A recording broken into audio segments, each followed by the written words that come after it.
Hello and welcome to this tutorial, and in this tutorial basically what we are going to do is that we are going to add multiple locations to our map so that we could actually display the multiple locations where the property is actually present. So let's say if the constructor has multiple properties present in the multiple locations, so what we need to do is that we need to add in multiple locations to a single map and we need to display all the locations on the single screen. So in the previous tutorial what we have done is that we have added a single location, and what we did is that we basically had listed a single location and we were able to have a look at only a single location. Now in this tutorial we are going to add in multiple locations to our map. So the very first thing which we need to do is that we actually need to extract the locations. So in order to extract the locations, we open up our map inside the Google Maps, and here we are going to point out the multiple locations which we want to display. So let's say the second location we want is going to be this. So what we do is that we simply click over here, and as soon as we click over here we get the exact coordinates of this location. Now once we have the coordinates, we only need to select these coordinates, then simply click on inspect element.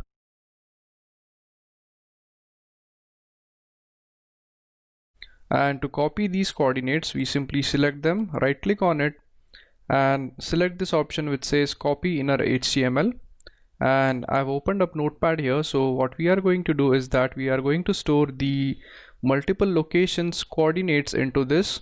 So let's say this is location 2 and we are going to save the coordinates over here. So these are the location of the second property which we have. Now let's go ahead and select one more location. So let's say we want this location, so again we click over here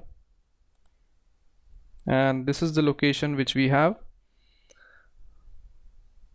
So again we select this thing right here, double click on it, then right click and say copy inner HTML, and again return back to this, add the location 3. So we type in location 3 and for the coordinates we paste the coordinates over here. So as you could notice that as these locations are closer, there is a slight difference in the coordinates. So once we have the location coordinates for the third one, let's go ahead and add one more location. So let's say we have this location, so again we click here, we get the coordinates, then again we simply copy this coordinates, return back to Notepad and save the coordinates for location 4. So once we have these locations, we could finally exit out of this Google Maps and we could return back to Android Studio and we could add in the new locations. So as you could see, we have the location set up for the property 1. Now let's go ahead and set up the location for the second property. So we type in latitude longitude for property 2, or let's say we mention it as P2 equals new latitude longitude, and in there we just need to specify the coordinates which we have. So we open this thing up, we copy the coordinates, we go right here and paste it. So once we have it, the next thing which we need to do is that we need to add a marker so that we could actually identify that this marker or this location is present at this particular position. So we type mmap dot add marker. So add marker is basically a method in order to add up a marker. So we type new marker options and then we set the position equal to this latitude longitude which we have created. So we type position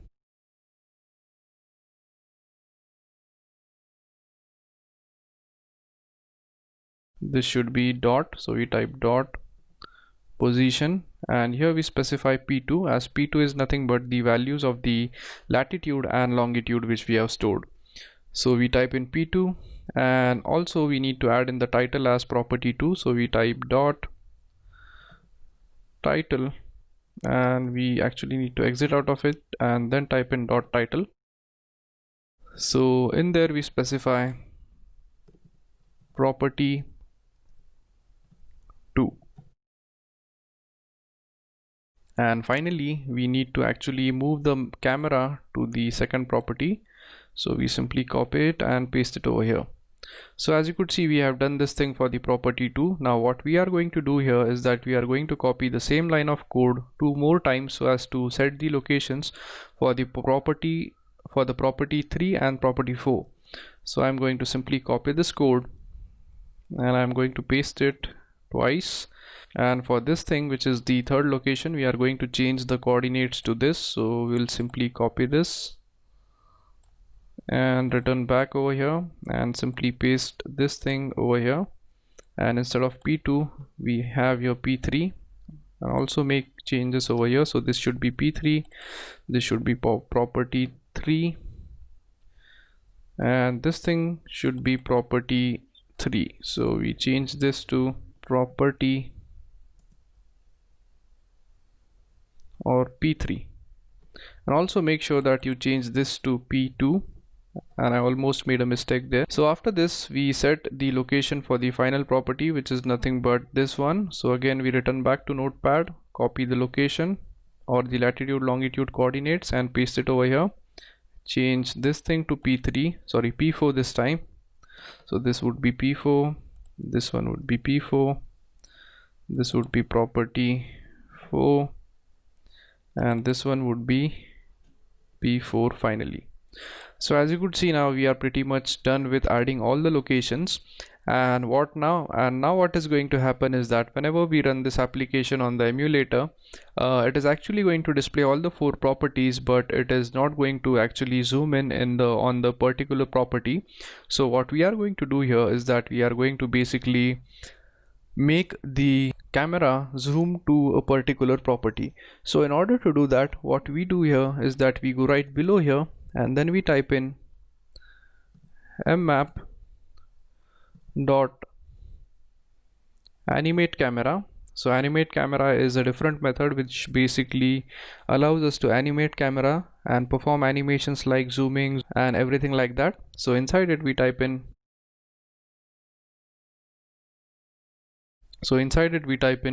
camera update factory dot new latitude longitude zoom. So this thing basically allows us to zoom in towards a particular position. So let's say we basically want to zoom in on the third property. So we type in p3 here, give a comma, and then we type in the scale to which we want to zoom. So let's say 12.0, and then finally add an f for float. So once we are done with this, once we are finished with this, we save the code and we run our application on the emulator.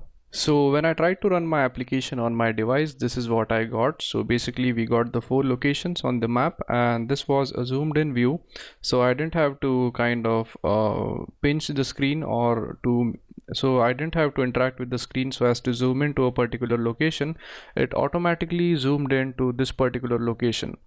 So that's it for this tutorial, and I hope you guys understood how to create this simple maps application or the maps activity in order to display the properties present at multiple locations. So what you could do is that you could select the coordinates of your friend's house. So you could simply go to Google Maps, you could select the location by just copying the latitude and longitude positions of your friend's house, and you could embed those locations into your activity so that the location of your friend's house is going to be displayed on the Google map as soon as the activity is opened up.